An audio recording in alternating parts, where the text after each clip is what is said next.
Oh, aleluia. Oh, aleluia. Oh, aleluia. Nós não engessamos o Espírito, amém? Nós não mandamos nele. É Ele que governa todas as coisas. Amém?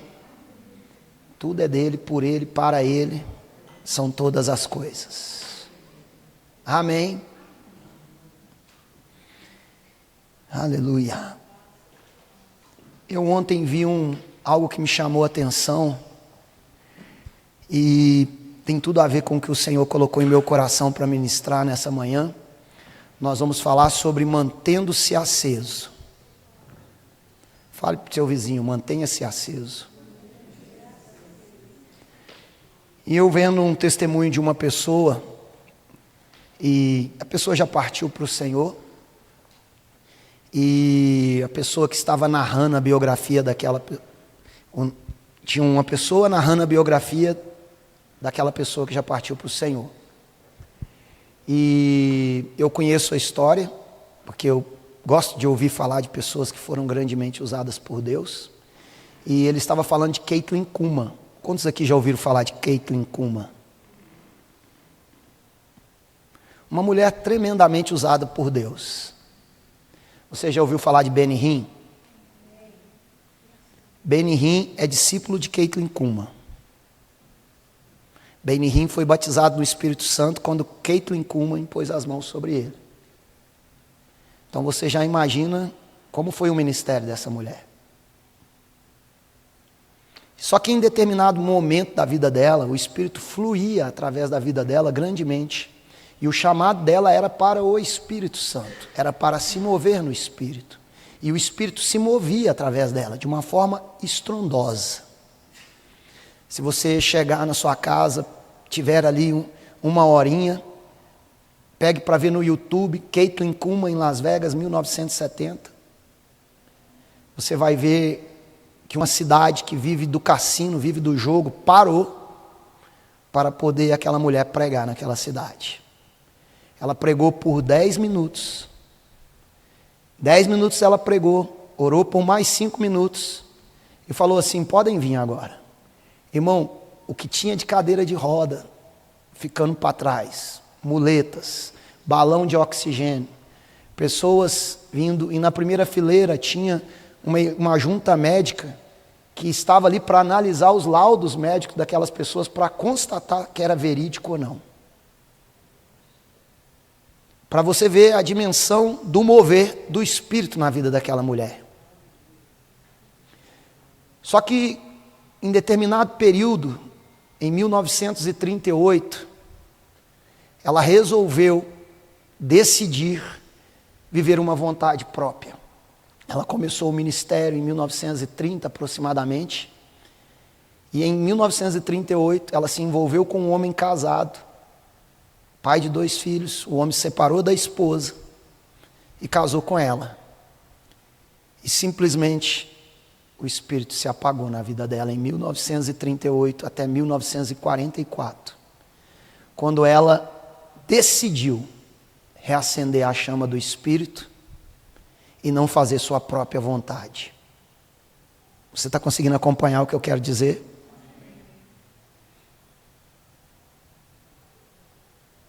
Uma forma bem clara: água limpa não se mistura com água suja. Conserve aceso a chama do Espírito, sem olhar suas vontades próprias. Quando ela viu que a vontade dela tirou ela do caminho que Deus traçou para ela, ela decidiu voltar para o caminho que Deus traçou. E em 1944, ela separou daquele homem e voltou de volta a ser quem Deus chamou ela para ser. Até o dia que o Senhor a chamou em 1977. E aquele narrador falou uma frase que eu quero compartilhar com vocês. Ele falando de Kathryn Kuhlman, e ele fez um resumo em uma frase. Ele disse assim: ou você decide perder o chamado por imaturidade, satisfazendo suas próprias vontades, ou você decide ser maduro o suficiente para amar a Deus acima de todas as coisas.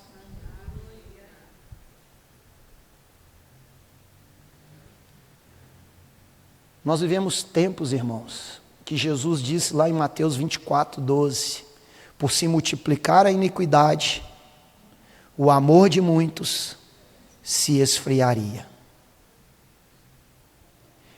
Esse versículo ele traz para nós uma advertência, que chegaria tempos que a iniquidade, o pecado, a maldade na terra iria se multiplicar. Você consegue perceber que esse tempo é um tempo que nós estamos vivendo hoje? E ele diz que o amor de muitos se esfriará. Jesus multiplicou pão e peixe por 2 vezes. Uma vez foi para 4.000 homens, fora mulheres e crianças. A outra vez foi para 5.000.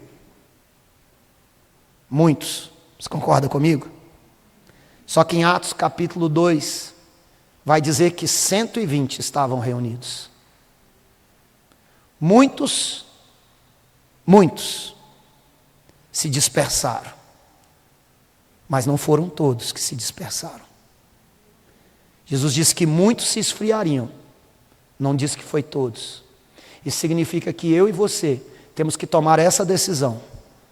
Ou decidir perder o chamado por causa de imaturidade, vivendo a nossa própria vontade, nosso próprio raciocínio, nossos próprios desejos, como Caitlin Kuma decidiu em 1938. Ou nós decidimos ser maduros o suficiente para amar a Deus acima das nossas próprias vontades, como a própria Caitlin Kuma decidiu em 1944. Se nós decidirmos sermos como muitos, nosso amor vai se esfriar. Se nós decidirmos ser maduros o suficiente para entender, não apenas vivo eu,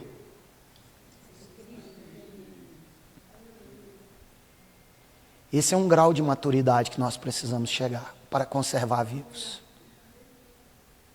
Uma vez eu vi um pastor dizer assim: não troque sua unção por 5 minutos de prazer da carne. Judas traiu Jesus por 30 moedas. E muitos crentes estão traindo Jesus por causa de 5 minutos de prazer carnal. Muitos estão traindo Jesus por conta das suas próprias vontades. Muitos estão traindo Jesus porque eu sou assim. Eu sei o que eu estou fazendo. Isso não é nível de maturidade em Deus. E eu não ligo, irmão, se você nunca mais voltar aqui depois dessa mensagem, mas o que o Senhor colocou em meu coração eu vou ministrar nessa manhã. Porque a Bíblia é muito clara: como não sois nem quente nem frio, vos vomitarei da minha boca. E eu, como pastor dessa igreja, não posso deixar você ser vomitado sem saber o que a palavra diz. Você pode tomar a sua decisão, ser imaturo e viver a sua vontade, mas eu tenho que te falar qual é a vontade de Deus para a sua vida. Uma outra coisa que ele disse também me chamou uma atenção. Ele explicando sobre a diferença de crente e de cristão. Sabe, em determinado momento, uma pessoa chegou até Jesus e disse: eu creio. E Jesus disse assim: até o diabo crê. Até o diabo é crente. O diabo crê que eu existo. Jesus estava falando de uma diferença: ser crente, aquele que crê, e ser cristão, aquele que segue. Existe diferença de você ser crente, porque por mais que uma pessoa se diz ateu, ela acredita que existe uma força, que ela não sabe qual é, ela não aceita que é Deus, mas ela sabe que existe uma força sobrenatural. Então até um ateu crê, é crente. Só que nós não fomos chamados apenas para ser crente, nós fomos chamados para ser cristãos. E ele falando, crente é aquele que ignora conselhos quando não gosta e acaba se magoando facilmente. Cristão é aquele que aprende com os conselhos, mesmo quando estes doem.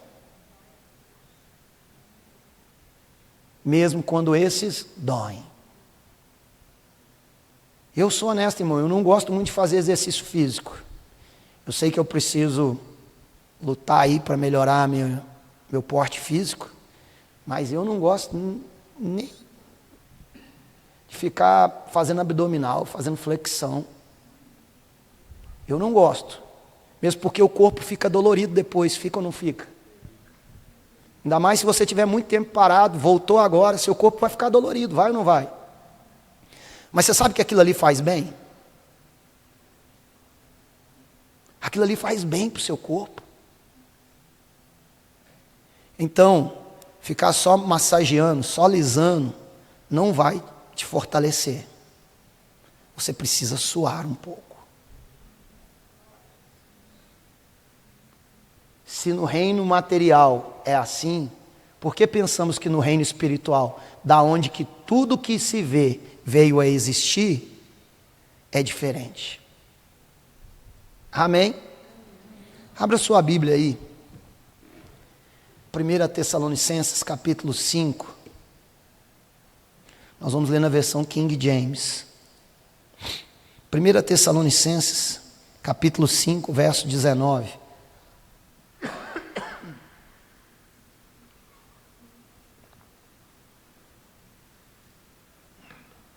Aleluia. Aleluia. Aleluia. Chegamos lá? 1 Tessalonicenses, capítulo 5, versículo 19. Na versão King James. Não apagueis o fulgor do Espírito. Não apagueis o fulgor do Espírito. De acordo com o dicionário, a palavra fulgor significa brilho intenso, esplendor, energia e força, vivacidade. De acordo com o dicionário da língua portuguesa, a palavra fulgor significa vivacidade. E o que significa a palavra vivacidade? Que também é uma palavra nova para mim, tive que estudar um pouquinho. Você sabe que português não é muito meu forte, mas eu sigo prosseguindo para melhorar. A palavra vivacidade tem um dos seus significados, é ativo. Então, pegando esse versículo aqui, não apagueis o fulgor do Espírito, de acordo com o significado da palavra fulgor e do significado da palavra vivacidade, podemos dizer assim: não desative o esplendor do Espírito. Você conseguiu me acompanhar? Não? A palavra fulgor significa brilho intenso, esplendor, energia, força e vivacidade. Um dos significados da palavra vivacidade é ativo. Então eu estou pegando esse versículo, não apagueis o fulgor do Espírito, estou traduzindo ele diante das palavras que significam a palavra fulgor, para nós entendermos mais fácil. Não desative o esplendor do Espírito.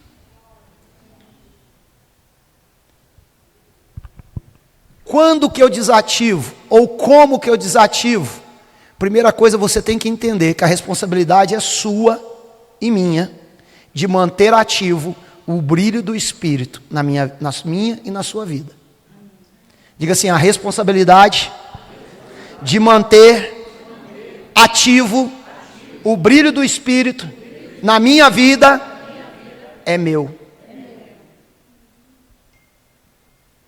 Não é responsabilidade do seu pastor, obrigado, Senhor. Não é responsabilidade da sua esposa, não é responsabilidade nem do Espírito Santo. É responsabilidade sua manter o brilho do Espírito ativo na sua vida. Eu e você não podemos apagar ou desativar o brilho do Espírito, o esplendor do Espírito em nossas vidas. Amém? Que bom que você ainda me ama. Olha no versículo 14. Nós lemos o 19, vamos ler o 14. Também na versão King James. Amém? Irmãos, também vos exortamos aqui, admoesteis os sonolentos, consoleis os desanimados, ampareis os fracos e sejais pacientes para com todos. Eu quero pegar duas palavras. Irmãos, também vos exortamos aqui, admoesteis. O que é admoestar? De acordo com o dicionário, aconselhar alguém quanto à sua maneira de proceder, para que a corrija de alguma forma. Admoestar é você aconselhar alguém quanto à maneira dela proceder, para que ela se corrija. Quem que você deve admoestar? Ele está falando os sonolentos. Quem é o sonolento? Não é porque você às vezes pode estar dormindo aqui no culto, não, tá, irmão? Não estou falando disso. Amém? Nós estamos falando aqui no âmbito espiritual. Todo esse capítulo está falando de coisas espirituais. Amém? O que é sonolento? Sonolento significa que não tem atividade. Meio adormecido e meio acordado. Num linguajar bem popular, meia boca. Então ele está falando que nós devemos aconselhar quem é meia boca, quem está inativo, a se corrigir.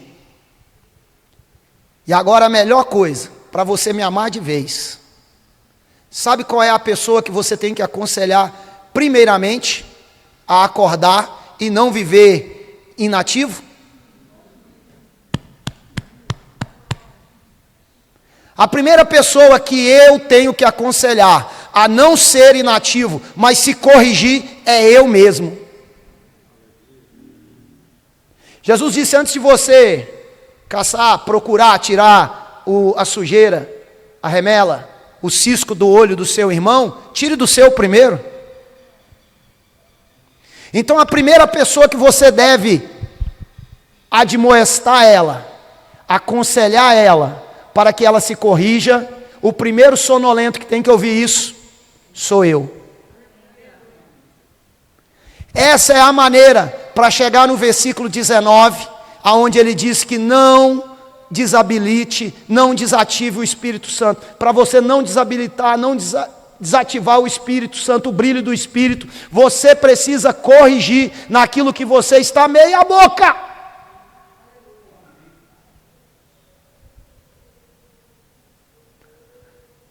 E interessante que não está falando de pecado aqui, irmão. Porque a gente às vezes quer generalizar, tudo é pecado. Ou a gente quer achar, mas eu não estou pecando. Sabe, irmão, não é só pecado que nos tira da presença de Deus, não. Às vezes são coisas boas e lícitas que têm ocupado o lugar do Senhor em nosso coração.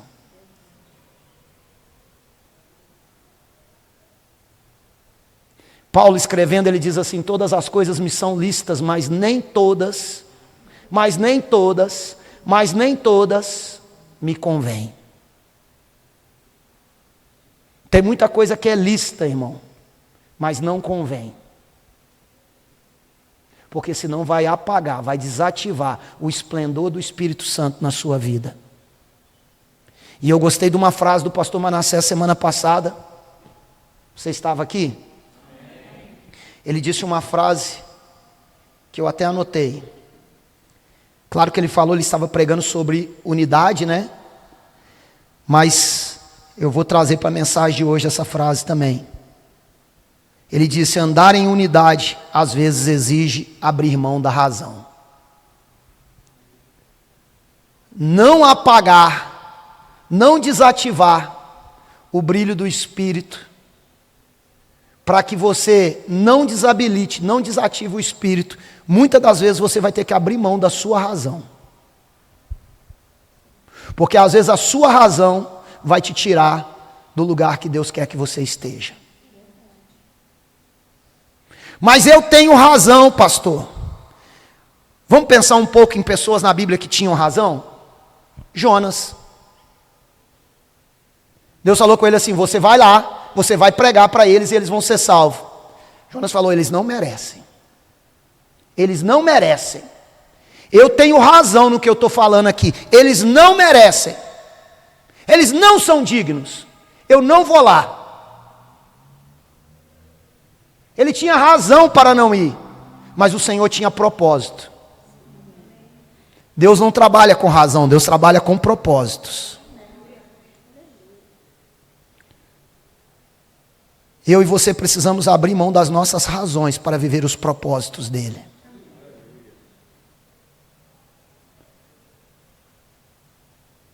Jesus tinha razão.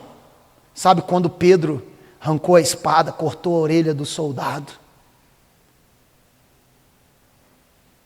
Pedro tinha razão para proteger Jesus. Rapaz, eu estou com o Senhor é meu mestre, eu não vou deixar nada acontecer. Ele tinha razão, mas Jesus tinha um propósito. E Jesus teve que consertar o que ele fez e falar: Pedro, se eu quisesse, mas tem um propósito para que as coisas aconteçam.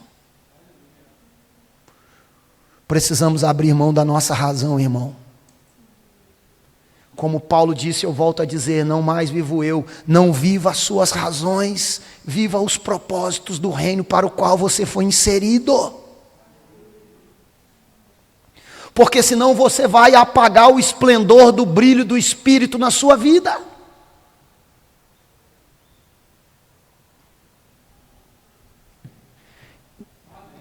Que bom que vocês estão saltitantes aí de alegria.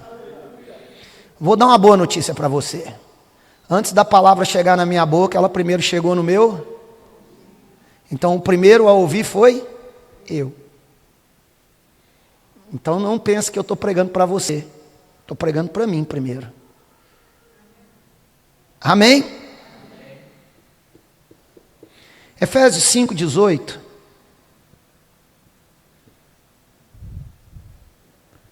Efésios 5:18.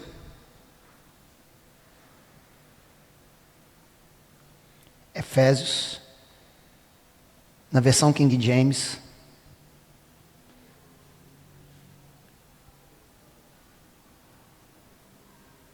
És fiel em todo tempo. Todo tempo tu és tão. Chegamos lá? Amém. Podia vir um aqui tocar um teclado, né? Ninguém olha para o pastor Júlio não, tá? Por favor. Oh, aleluia. Oh, aleluia. Aleluia. Chegamos lá? Amém. E não vos embriagueis com vinho, que leva à devassidão, mas deixai-vos encher pelo Espírito.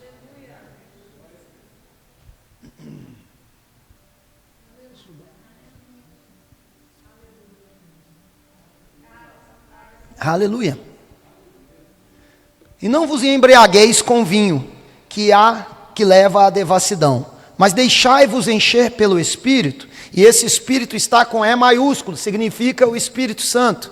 Agora olha que interessante o que a Bíblia diz, que nós devemos deixar-nos, nós precisamos nos deixar ser cheio. Eu e você precisamos deixar o Espírito nos encher.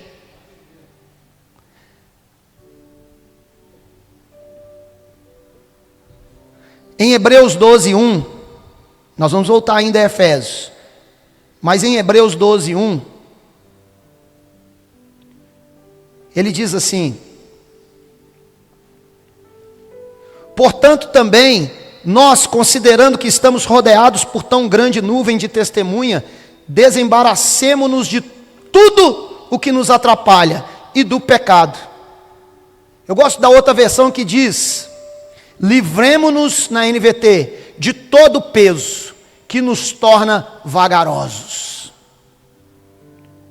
E do pecado. Significa que existe pesos que não são pecado. Você pode não estar roubando, você pode não estar prostituindo, você pode não estar matando, você pode não estar fazendo coisas erradas. Mas às vezes tem coisas na sua vida e na minha vida que são peso para me encher do Espírito, tem me atrapalhado de me encher do Espírito. Uma vez uma professora do Rema, quando eu fiz o Rema em 2012, ela disse assim, naquela época, né, existia um tal de Orkut, eu não tive isso, mas existia o tal do Orkut. E estava chegando o Facebook naquela época.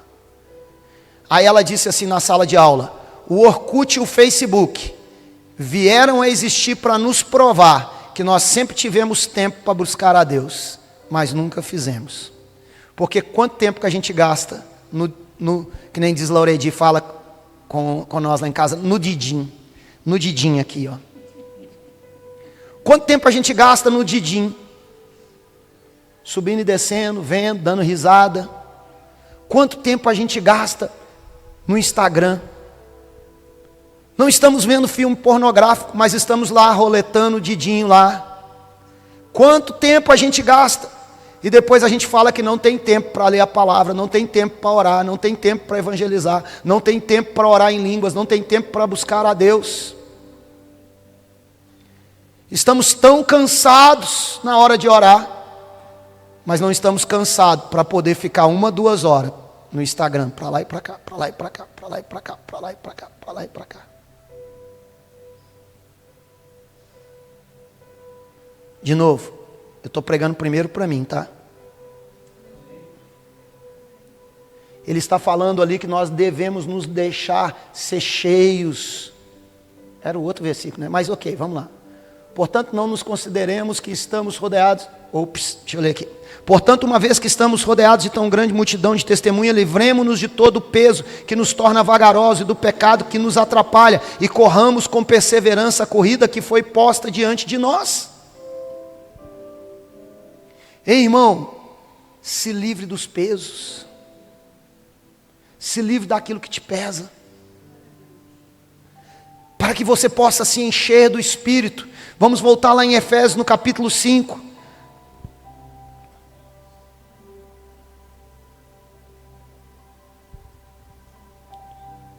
E não vos embriagueis com vinho, ou seja, não deixe as coisas naturais te encherem. Não deixe as coisas que são desse mundo encher seu coração. Jesus falando nos evangelhos, ele diz assim: onde estiver o vosso tesouro, ali também estará o vosso. Sabe, irmão, o que tem sido o seu tesouro? O que tem sido aquilo que você tem colocado no lugar que é para ser Deus? Quem tem assentado no trono do seu coração?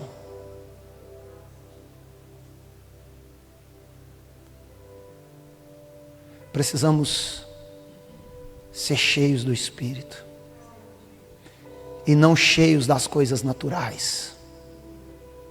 E o verso 19 vai dizer como nós fazemos para ser cheios do Espírito. Porque às vezes a gente fala assim: tá bom, pastor, eu entendi, eu tenho que ser cheio. Como que eu faço para ser cheio? O verso 19 vai dizer: falando entre vós com salmos. Sabe o que é salmo? Você fazer seu salmo, não é ficar lendo o livro de salmos, não. É você fazer seus salmos, seu salmo. Você lembra como Davi fez os salmos dele? Elevo meus olhos para o monte, onde virá o meu socorro. Tu és tão bom. Quantas vezes no livro de Salmo vai dizer: Deus é bom, sua bondade dura para sempre. Deus é bom, sua bondade dura para sempre. Cante o seu salmo, faça o seu salmo, diga o seu salmo: Senhor, eu quero dizer que tu és bom. Em todo tempo tu és bom. Bondade está em ti, teu amor é para sempre. E ele fala também: hinos e cânticos espirituais. Cânticos, hinos espirituais. Quais são esses hinos? É quando você está cantando no Espírito.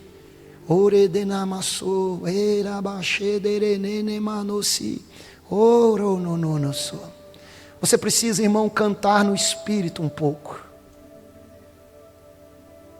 Você precisa sair desse local físico e cantar um pouco no Espírito, deixando o seu Espírito fluir através da sua boca, com aquilo que o Espírito Santo está dizendo lá para o seu Espírito. O Espírito Santo dentro de você entra em contato com o seu Espírito, e o seu Espírito está querendo que sua boca deixe fluir o que ele está falando.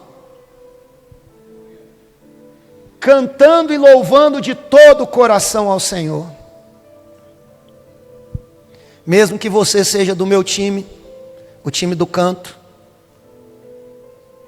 Você pode não ser do time do palco, pode ser do time do canto. mas que seja de todo coração. Seja no palco, seja sendo parte da equipe da música, ou seja simplesmente no seu lugar, seja de todo coração. Oh, aleluia!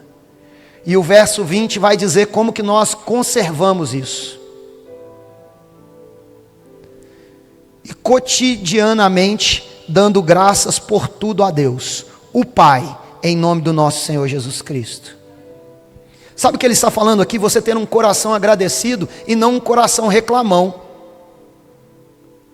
Sabe que tem gente que, se é uma palavra de profecia, rapaz, essa igreja só tem profecia. Se é uma palavra de restauração, o irmão reclama. Se é uma palavra de avivamento, o irmão reclama. Se está quente, reclama. Se está frio, reclama.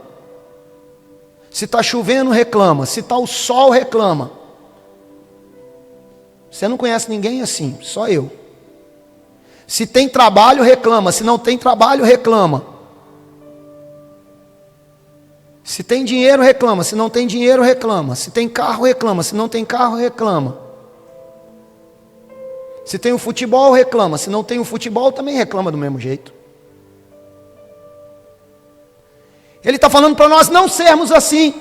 Nós temos que ser daqueles que rendem graças continuamente. Continuamente rendendo graças. Essa é a maneira de você conservar o que você fez no versículo 19. Para você conservar, você tem que ser alguém grato. Você gosta de ficar perto de alguém que só reclama? Aí agora vem a boa notícia. Se você não gosta de ficar perto de quem reclama, e você é a imagem e semelhança de Deus, será que Deus gosta de ficar perto de quem reclama? Pense nisso quando você for fazer reclamações, quando você for ficar xaropeando. Se você não gosta de quem fica reclamando e você é a imagem e semelhança de Deus, tenha certeza que Deus não gosta de xarope.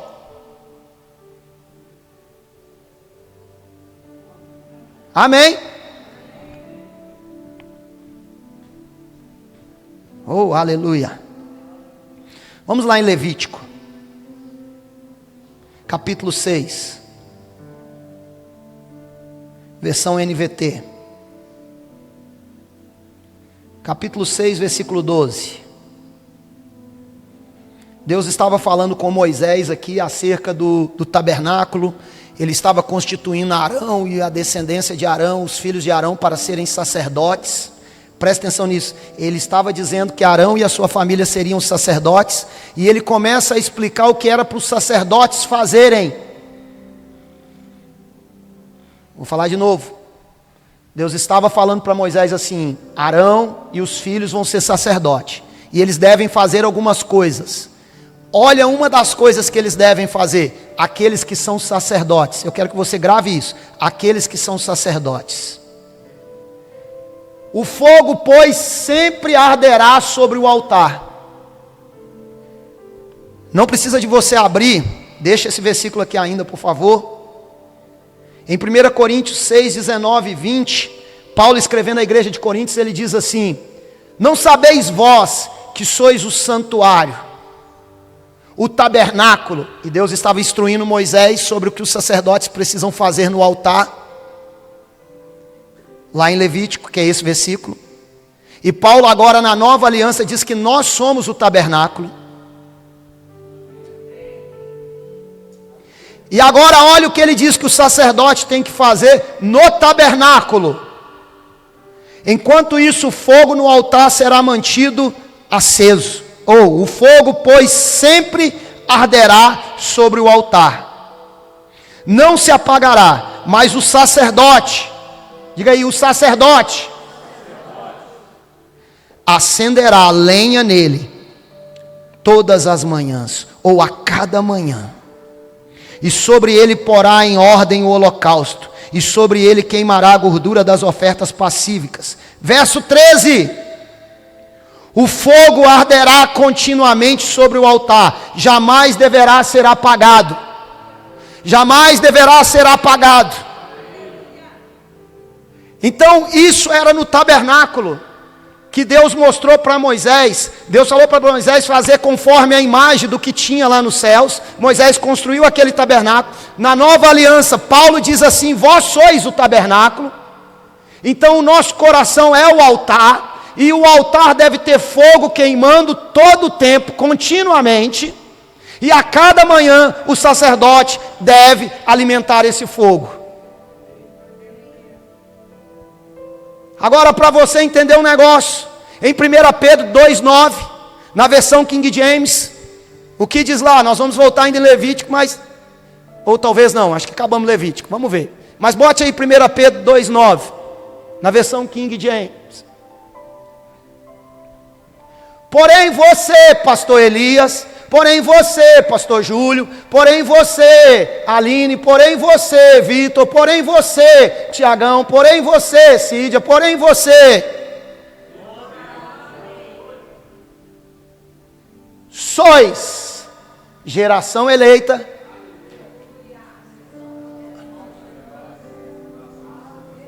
se você é o sacerdote, e o sacerdote tem que manter o fogo aceso no altar, e o altar é o seu coração, a responsabilidade é... E lá em Levítico diz, todas as manhãs. Você e eu todos os dias, todas as manhãs, todo dia, o dia todo o tempo, temos um dever de manter o altar queimando pelo Espírito.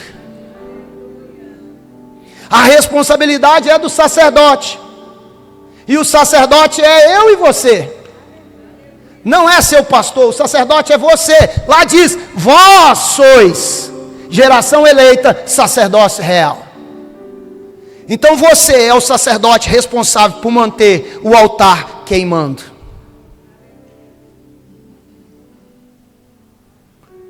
Caitlin Kuhlman entendeu isso e voltou de volta a deixar o altar queimar. Sabe, irmão, às vezes é preciso de você sair da sua razão, dar um passo atrás e falar: Senhor, eu quero queimar por Ti. Eu quero queimar por Ti. Sabe, irmão, não é quantidade, não é 5.000 homens que receberam pão e peixe, sobrou 12 cestos, que mudaram a história da humanidade, não. Foram 120 que estavam reunidos com um propósito. A razão era: corra porque os romanos vão nos pegar, corra porque os fariseus vão mandar nos matar, corra, se espalhem, fujam, se esconda, porque é chegado um tempo de perseguição, se esconda. Não diga que é cristão, não diga que a Bíblia é verdadeira, não diga que a Bíblia é a sua razão de viver, não diga que Deus é o seu motivo de existir. Mas eles decidiram se reunir e fazer o que Jesus tinha falado: ficar em Jerusalém, até que do alto sejais revestidos de poder. 120 foram cheios, e a multidão, perna para quem tem. A responsabilidade é sua, manter o seu coração queimando de amor por Ele. Todos os dias, todas as manhãs, quando não tem motivo para agradecer, você saber: Senhor, eu quero Te agradecer, porque Tu és tudo para mim. Tu és tudo para mim. Meu Salvador, meu Adonai, és tudo para mim, minha segurança e paz, e nada se compara a Ti, Jesus, és tudo para mim, minha segurança e paz, és tudo para mim. Meu Salvador, meu Adonai, e nada se compara a Ti. Nada se compara a Ele, irmão. Mas seu coração é responsabilidade sua, está queimando por Ele. Oh, aleluia. Oh, aleluia.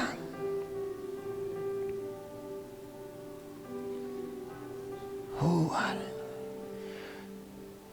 2 versículos para nós encerrarmos. Romanos capítulo 13, versículo 11. Uau, já passei bastante do horário. Romanos 13, 11. Na versão King James.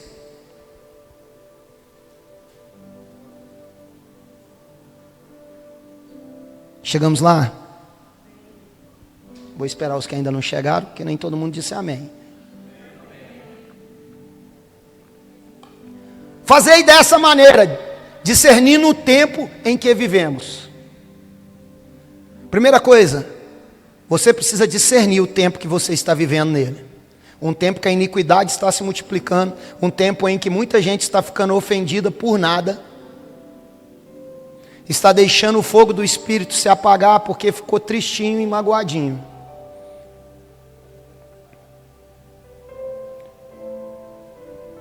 Pois que já é hora de despertarmos do sono. Fale para o seu vizinho, já é a hora de você se despertar do sono. Não está falando do sono que você dorme à noite com seu corpo, não. Está falando do sono espiritual. Lembra lá que nós lemos os sonolentos, os vagarosos. Precisamos despertar espiritualmente para aquilo que é o propósito do Senhor para a nossa vida. Paulo dizendo, eu abri mão de tudo que para mim era importante, porque eu considero como esterco para viver o que é dele.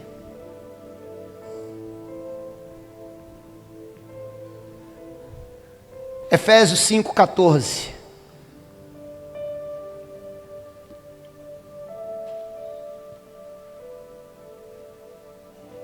Essência és tu, a essência és tu, Jesus. Amém? Por isso é que foi dito, por isso é que foi dito, por isso é que foi dito. E eu quero te dizer, a palavra de Deus foi dita por Deus para ser escrita, e foi escrita para que nós possamos dizer ela. Por isso é que foi dito. Ajuda eu aí.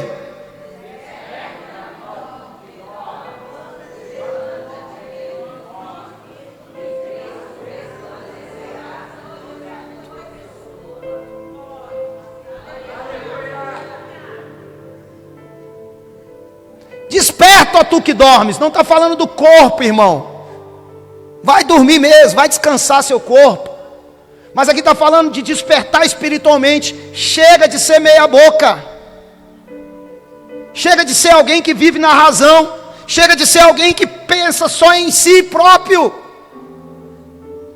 O reino dos céus não é individual. O reino dos céus é coletivo. Nós somos o corpo. Não é eu sou o corpo. É nós somos o corpo.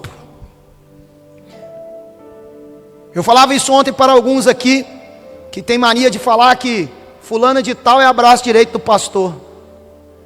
Eu falei assim, o que adianta o braço direito sem o olho?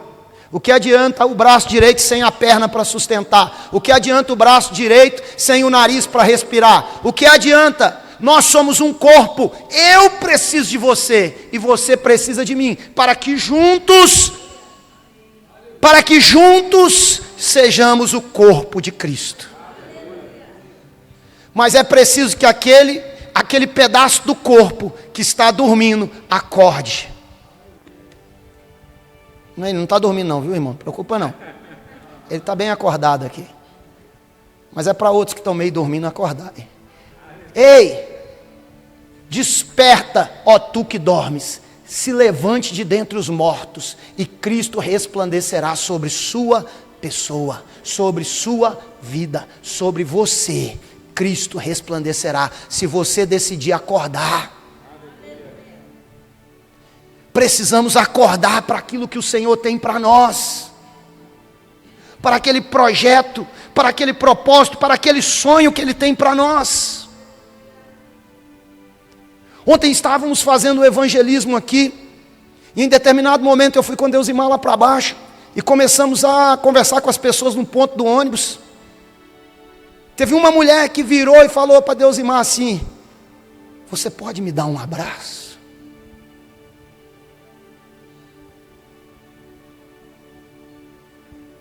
Sabe, às vezes a gente quer, com a razão tem que ser coisas grandes. E às vezes o que o Senhor quer é que você abrace alguém. Mas você precisa se despertar. Já chegou o tempo daquele que está dormindo acordar.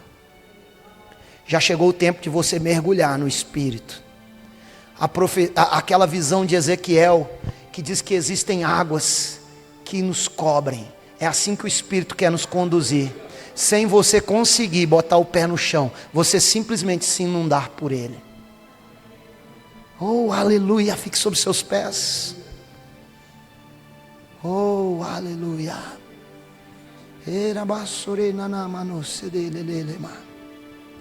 Ei, ore do nerere basura namasso deleleba.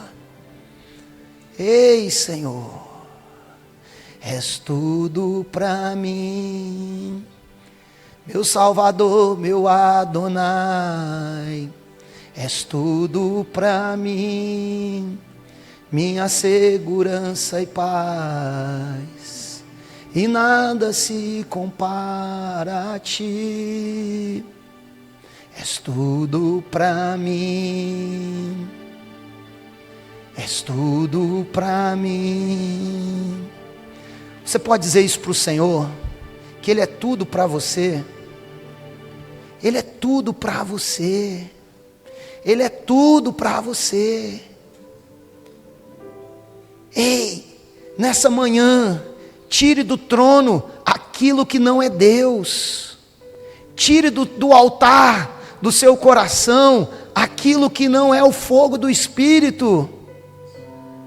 Nessa manhã, tire a razão do lugar de honra e deixe o Espírito te conduzir.